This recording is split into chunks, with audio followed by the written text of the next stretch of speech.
Hi, my name is Scott Jacobini. I'm the National Sales Manager for Cable Management Solutions Snake-Tray. And just a short video on our 501 series wall snake product. It's another entry into our linear hand-bendable cable trays. This is a very unique tray in that it's designed specifically to be mounted on a vertical surface. Similar construction to our other linear trays. It's a 5/16 center spine. Every 4 inches we have a hoop which forms our cable pathway. This happens to be a 3" by 3", 9 square inches of cable path.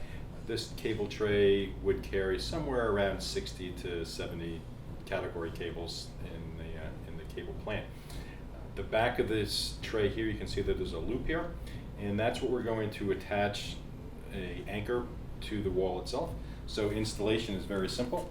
The tray is brought over to the wall, secured to the wall, and then every 4 to 5 feet we'll put some sort of a wall anchor depending upon the substrate. If it's going to be a block wall, if it's going to be wood, or if it's going to be sheetrock, different types of anchors are available to be able to attach the tray directly to the wall.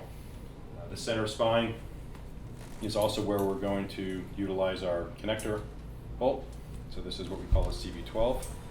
This will be attached to the spine of the tray by setting up with the Allen set screw, turn that down to 256 inch-pounds and make a bonded connection, and then our next tray would of course be attached to the CB12 on the other side.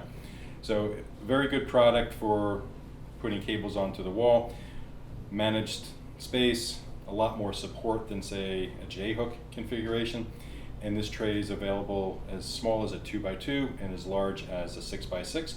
The 6x6 is good for about 300 cables. If we equate that to a J-hook installation, we can use one tray for 300 cables, where you would need at least 4 rows, maybe even 5, of a J-hook. So your labor to install is greatly reduced when you use a wall snake product as opposed to going to a J-hook.